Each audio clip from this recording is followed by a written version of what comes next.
दिया। घमासान युद्ध आरंभ हो गया। अब देवर्षि नारद भगवान शंकर के पास पहुंचे और बोले, प्रभु अनर्थ हो गया, अनर्थ हो गया। भगवान शंकर ने पूछा, क्या हुआ? सती आपका अपमान नहीं सह सकी और पिता के यज्ञ में सती ने अपना शरीर छोड़ दिया। और जब सती शरीर छोड़ रही थी तब सती के मुख से शिव शिव ही निकल रहा था। सती आपसे अपने अपराधों की क्षमा मांग रही थी और अपने शरीर को सती ने योगाग्नि में जला दिया।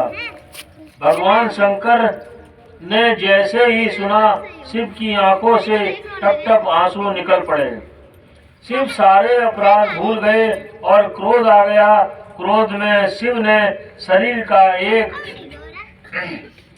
का एक बाल उखाड़कर पटका।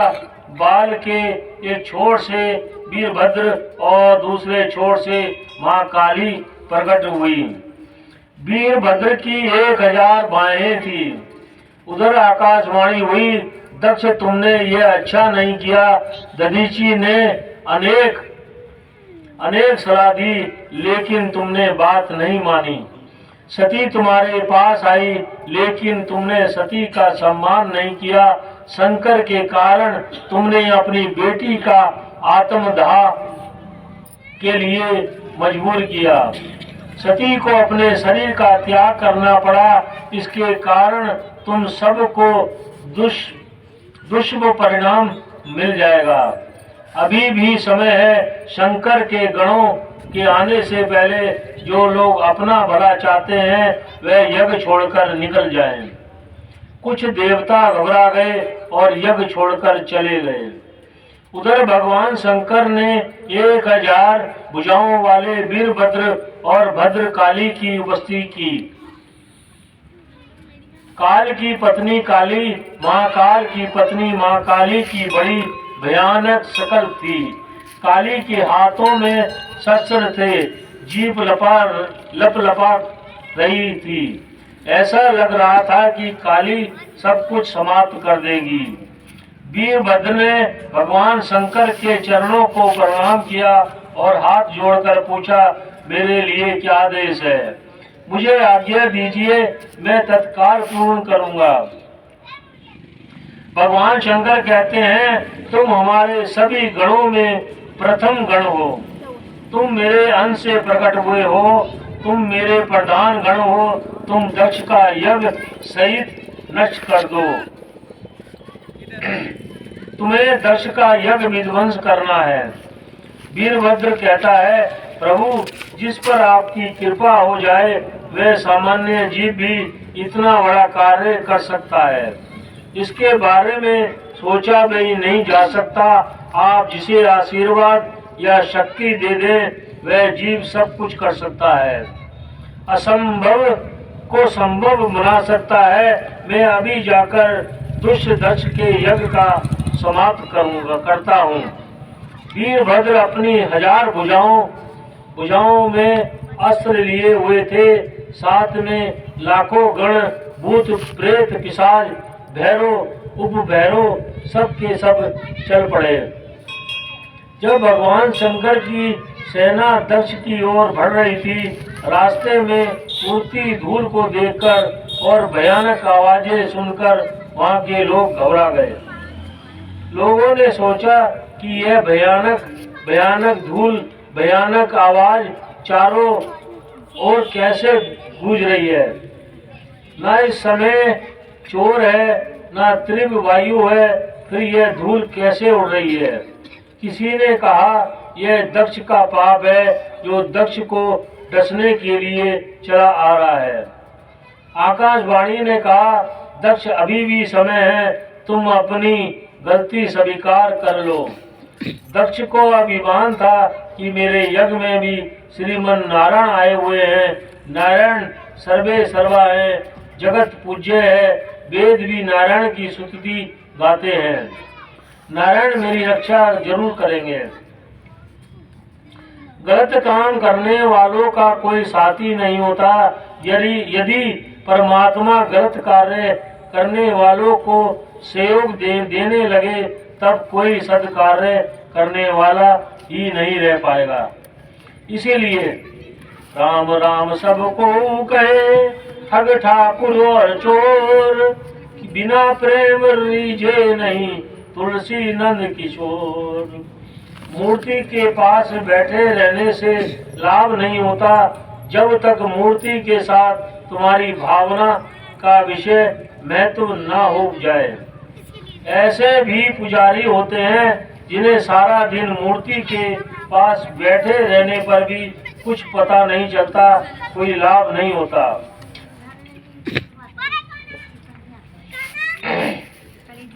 राम किशन परमहंस जैसे भी पुजारी हुए, हंस ने मूर्ति में भगवान का साक्षात दर्शन किया। परमहंस ने माँ की मूर्ति से भगवती को प्रकट कर लिया। परमहंस पुजारी के साथ साथ साथ भक्त भी थे। जो लोग पैसा पाने के लिए पूजा करते करते उन्हें विशेष लाभ नहीं होता।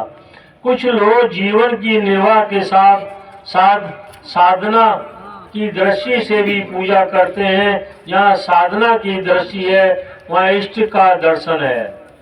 वहाँ लोभ होता है। जब तक देवता के साथ तुम्हारा अपनापन नहीं जुड़ता तब तक विशेष लाभ नहीं होता। सामान्य लाभ तो हो जाएगा। तुलसी आपने राम तो राज में जोड़ा खींच, तुलसी अपने राम से रिज मनो भजो खाया खींच, उल्टो सीधो जानियो खेत पड़ो तो बीज। विशेष लाभ भावना के सहयोग से ही होता है। दक्ष श्रीमन नारायण के चरणों में गिर गया।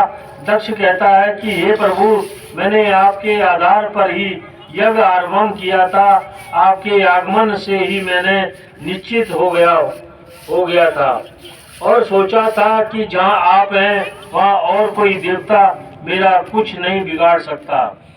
भगवान विष्णु कहते हैं, दक्ष वैसे मैं परमहंस हूँ, भक्तों के वश में हूँ, भक्त के अधीन हूँ। तुमने मुझे बुलाया और मैं आ गया, लेकिन याद रखो इस यज्ञ में विनाश निश्चित है।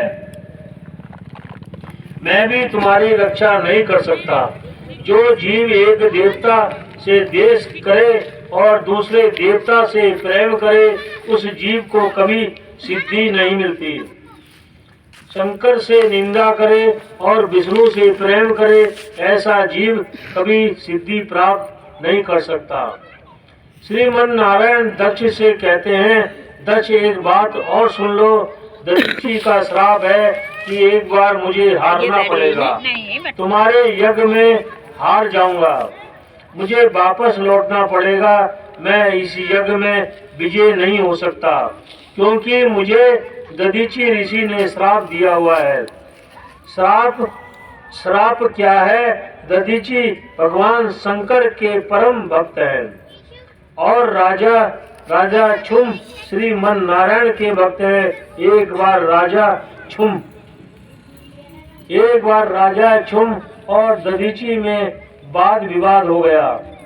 राजा छुम का कहना था कि राजा सर्वश्रेष्ठ होता है, क्योंकि राजा प्रजा का पालन करता है, सबकी रोजी रोटी की व्यवस्था करता है, दुष्टों से प्रजा का बचाव करता है। इसलिए संसार को चाहिए कि राजा को सर्वश्रेष्ठ मान लें। दधीचि कहते हैं, राजन ऐसा नहीं है। शास्त्र कहते हैं, क्षत्रिय वैश्य और शुद्ध की अपेक्षा ब्राह्मण श्रेष्ठ होता है। यदि ब्राह्मण भजनानंदी है, अपने कर्म में श्रेष्ठ है, तब ब्राह्मण सबसे श्रेष्ठ है। ब्राह्मण की समानता कोई नहीं कर सकता। वेद भगवान कहते हैं कि ब्राह्मण मेरे मुख निकला हुआ है। ब्राह्मणो दस्य मुखमासित ब्रह्मराजनम कृतम। भगवान ने क्षत्रियों को अपनी भुजाओं से प्रश्न उत्पन्न किया, जांघों से वैश्य की उत्पत्ति हुई और पैरों से शूद्र पैदा हुए। शरीर में सिर सबसे ऊंचा है, वेद स्वयं प्रकट हुए हैं। राजा छुम से दधीची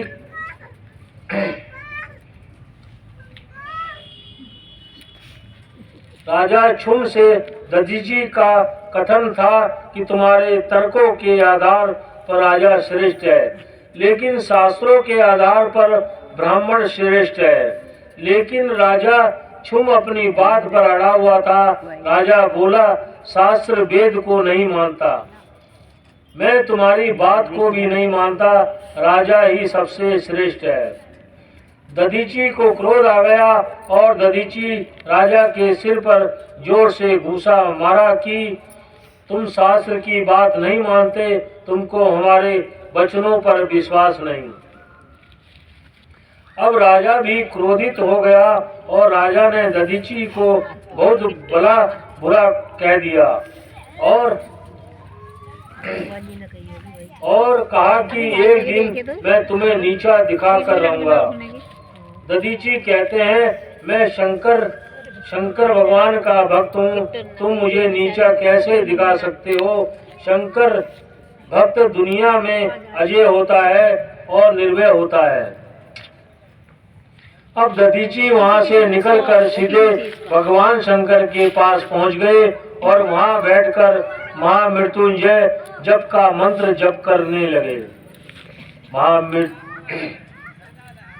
महामृत्युंजय मंत्र और मंत्र की व्याख्या हम आपको बता सकते हैं।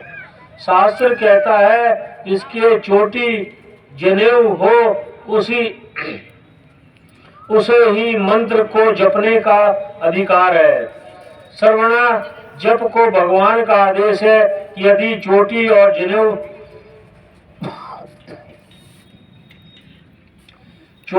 जनेऊ नहीं है तब श्रवण जप जो भी करेगा वह जप व्यर्थ चला जाएगा। लोग सुन लेते हैं लेकिन ध्यान नहीं रखते। यदि इस मंत्र का विधान से जप किया जाए तब मौत को भी जीता जा सकता है। वेद के इस प्रसिद्ध मंत्र का दधीची ने जप किया।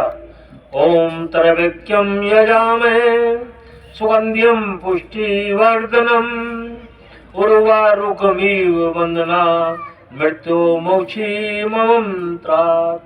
दधीची ने इस महामंत्र का जप किया। तब भोले बाबा पिंडी के अंदर से प्रकट हो गए। भगवान शंकर महामृत्युंजय का दिव्य स्वरूप, पंचमुख, 10 भुजा, 15 नेत्र, भागीरथी गंगा, भाल पर चंद्र, कपूर की तरह गौरपूर्ण, हाथों में त्रिशूल और डमरू, गले में सर्पों की माला, विभूति लपेटे हुए, बादंबर पहने हुए प्रकट हुए और बोले, तुमने बहुत तप किया, महामृत्युंजय जप का अखंड जप किया, अखंड ध्यान किया, बोलो तुम्हें क्या चाहिए? दधीची कहते हैं, मुझे 3 चीजें दे दो। पहला, मेरी हड्डियां ब्रज की बना दो। दूसरा, मुझे अजय बना दो, मैं किसी से पराजित न हूँ। और तीसरा, मैं किसी के सामने दीन बनकर हाथ ना जोड़ूं, यह वरदान मुझे दे दो। भोले बाबा ने दधीची को तीनों वरदान दे दिए।